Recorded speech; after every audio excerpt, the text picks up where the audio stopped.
Shatter Me by Lindsey Sterling has one of the best vocals I've ever heard. I've had this song stuck in my head for a while now, so I thought it's time I finally do something with it. Basically, I'm gonna rip the vocal out and make some fire, so let's get into it. Alright, well, first of all, I have to get the actual sample, so I'm just gonna record it and then use FL Studio to rip the vocal out. And into the DAW it goes. I gotta figure out how the heck this stem separation thing works. I haven't actually used it yet. Aha! Alright, let's see if this works. Yeah, it even got the reverb. That's cool. That's pretty much all I really need, so I'll just take that. I don't need any of these. Don't need that part. Alright, that should do. Somebody shine a light. I'm frozen by the fear in me. Somebody make me feel alive and shatter me. I think I'm going to start with the build-up. I kind of already have an idea for the drop, so yeah, let's do it. Maybe some cymbals first. I'm going to repeat this as well. I'm actually going to put some trappy type snares for just for this first part. And then like this kick layer. Gotta make this one shorter. Let me just paint that in. I'm gonna make that real fast here. Don't worry, I'll fix that later. I swear. Get myself a snare in here. Yeah, this one. I think here instead, I'm just going to cut it. I want to keep the same kind of tone as this first snare. So just duplicate that real quick. Or maybe not so much. Make unique and turn this all the way up. And turn this up a little bit too. Turn this one down a little bit too. And then I can duplicate this more successfully. And then lastly, I'm going to take this one and do the same thing as the kicks. And I want to do some pitch automations with this. So I'm going to layer a clap over that snare. Yeah. I pretty much exclusively use this clap just because it's pretty good. I'm going to put a high pass on it and maybe some reverb as well. And then just automate that in like this region, you know? Yeah, that'll work. That'll work. I'm going to do a little more with the cymbals here. I need AU5 crash cymbal huge. That one right there. And then I'm going to reverse this one. I'm also going to put some reverb on that. This Valhalla Supermassive has like the perfect reverb for me that I use. Because if you go to Great Annihilator and turn the warp and density all the way up, it's like a really noisy kind of reverb, which is kind of what I like, you know. And now for some much needed organization. Bam. Then make it drum colored. All right. Gonna put some like basses in this area. I'm actually going to start with a sub bass. I'm going to put some more distortion on it so you can actually hear it.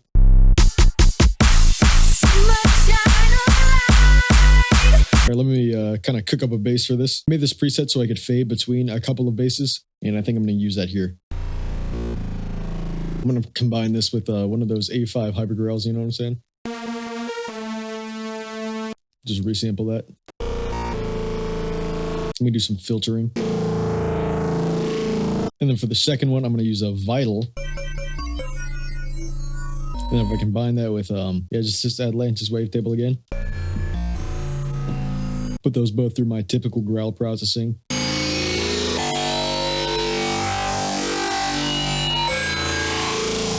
Make it a bit wider. And then for that Y parameter, I'm going to get like a low pass. Then I'm going to automate the X and Y of this.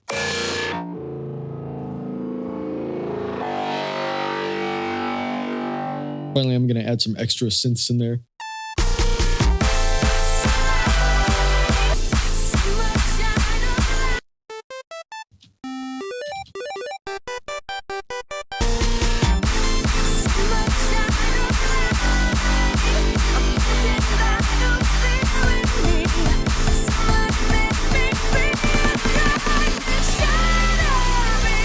All right, drop time. First of all, I'm going to chop up this vocal just a little bit.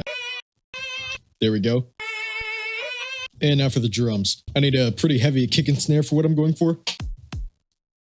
I'm actually going to use the same clap from earlier. And I need a snare. I need like a pretty heavy one too. Make it like a slightly shorter kick for this little bit here.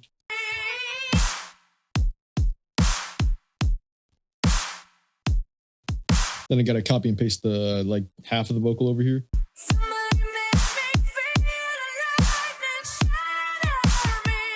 And get some new cymbals. I'm gonna get this crash again and use it as like a really splashy kind of ride cymbal. Yeah, something like that should do. I'm gonna get an open hat. I think I'm gonna dial this one in. and then it'll play on just every offbeat. Every offbeat besides the first one of every couple bars. I'm gonna get another crash cymbal. I want it to be kind of noisy over here.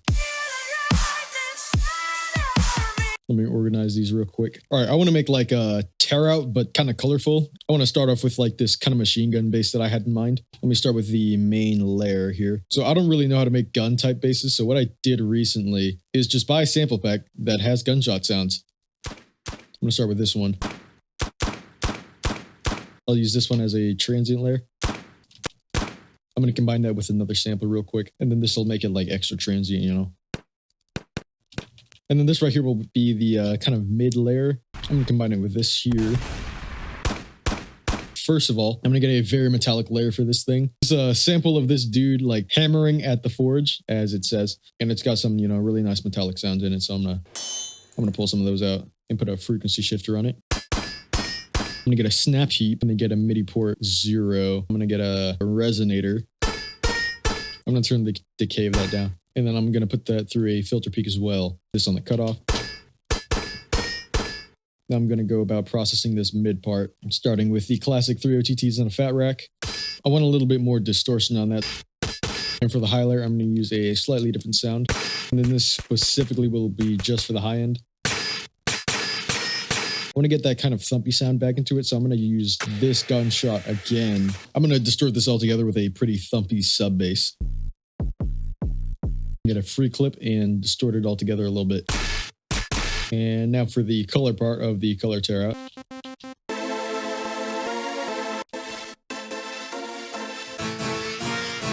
I'm gonna also get a lead.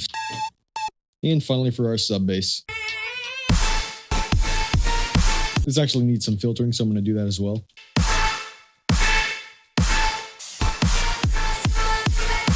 And there's the first bass. Only the first one though. All right, next bass. I need something right here, so I'm just gonna put that in. This one's gonna be a kind of like filtery kind of bass. Definitely gonna start in Serum and then lay down the MIDI I need for this one. So I'm gonna solo this, put it a couple octaves down.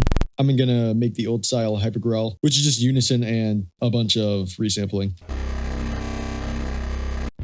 It's going to be just a standard growl, and that means it's getting the typical growl processing as it should. Then I'm going to get a fruity envelope controller, and this is going to be the thing controlling our morph over here, which is primarily just going to be a low pass, something like that. I'm going to take the input from that morph and then the output from this first articulator and route those to each other. I also want this volume to, you know, kind of fade out. I'm going to get a fuse compressor. Yeah, that should do. I'm going to get Serum Effects, mid-side EQ, obviously, or to that low end. I'm going to do another EQ and then probably pitch map it.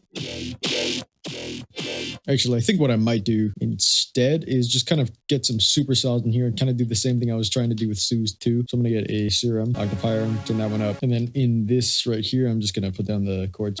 And then I'm going to route this as the sidechain input over here and see what kind of weird stuff I can come up with the like delta feature.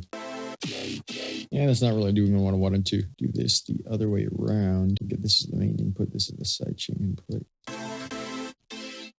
Yeah, that's basically a vocoder right there. Hold up, wait a minute. That's actually interesting. So what I've done here is, instead of doing what I had before, where I have the sidechain input as the supersaw chords, I've got the supersaw as the main thing coming into here, and then I have the growl coming in as the sidechain input. So what would happen if I had it normally is that the supersaw would be coming in, and all the frequencies that the supersaw and growl had in common would be getting cut out. But since I have the delta on, only the frequencies that the supersaw and the growl have in common are being like played through. And if I turn the depth down, that kind of sounds like a vocoder effect. So that's pretty cool. I mean, come on, like that's really cool. That's cool. I might mess with some of these. Turn the sharpness down. Yeah. New color-based technique just dropped. I think I'm going to use this from now on instead of a vocoder. It sounds way better. And then I'm going to turn the volume of this way up. That's crazy, dude. That's so cool. I didn't even think about that. I didn't know this plugin was actually that based. Color-based technique dropped, guys. Let's go. I'm going to post it in my freaking Discord server. Join the Discord, by the way. I'm going to make my next bass now. I'm going to use another one of my XY kind of fade things. I want to start with a different synth though. Maybe current. I haven't tried current like enough. Let me see what kind of wavetables they've got. Get an LFO on that. It's actually kind of like the perfect sound for this that I needed. I'm going to get a morph EQ. I need like a really sharp peak. The other way around though. I'm gonna get another wavetable in there actually. Typical growl processing. I want to fade from this bass to the next bass. And then this next bass, I'm gonna use another current. Gonna do pretty much the kind of same thing, except I'm gonna use some different wavetables. See, this is actually kind of perfect as well. Once again, gonna use another wavetable. Maybe this one of the AU5 ones. Yeah, something like that. Once again, gonna do another morph EQ. Typical growl processing. Yeah, you get it. I want this curve to be a little less severe. Just get some, more blending of the basses. Actually, I might turn this compressor into a 6-band compressor. I think this bass here needs some more distortion, so I'm going to do that. I did some formant shifting on it. I think I'm just going to put a resonator on this. Get a frequency shifter on that. Yeah, something like that. Next bass, I think I'm going to layer like a growl kind of bass with a pretty typical UA bass. Just going to start by making the UA bass. I'm going to put LFO2 on the rate of LFO1. Yeah, I'm just going to kind of copy and paste this one here since I want the LFO. Maybe a more complex wavetable. I kind of only really need that for the top end, so I'm just going to leave that there and then just make a normal growl over here. This time I want to use the band reject. I'm going to get a phaser actually. Combining those together, maybe with some saturation, or with the, the typical. I'm gonna distort the high end on this one a little bit more. I'm gonna do that same soothe technique. I'm just gonna use the same MIDI out, build my chord here. And then the soothe, once again, placing this as the main input. Perfect. Then I'm actually going to get a super saw for this one here, just as an extra layer. I'm going to get the AU5 saws in here. And then finally, I'm going to get a lead in here, different AU5 lead. Actually, what I'm going to do with these saws is kind of shorten them up and put a Valhalla Supermassive on it for some nice reverb.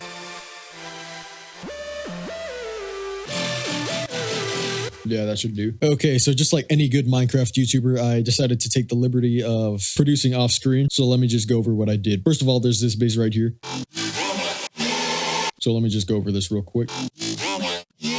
So what I've got going on here is this main layer here. It's just a normal growl. I've got some vibrato on it at a certain point in time. And this bend minus right here is being automated because I want it to be less growly at the end of the growl. I've also got a phaser on it just to make it a little deeper sounding. You can kind of tell the difference between the growly parts and the non-growly parts. And then on top of that, I've got this layer here,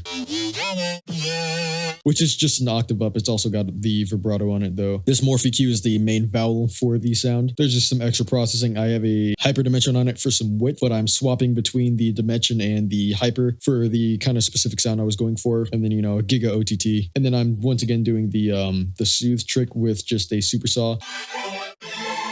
I'm going to be championing that for a while. That always sounds pretty interesting. And then I've got that going into a reverb from this Valhalla Supermassive, just because I needed to fill space. I just thought this sounded a little bit better. And then finally, there's this bass stack here.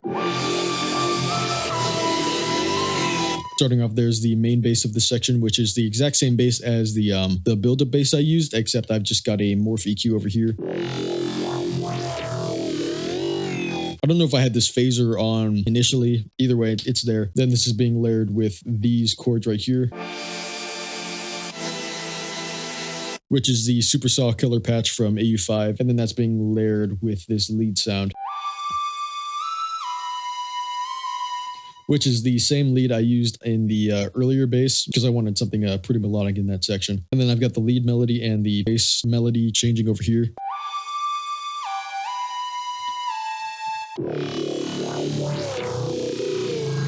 The chords don't change at all though. I'm also using the soothe trick again.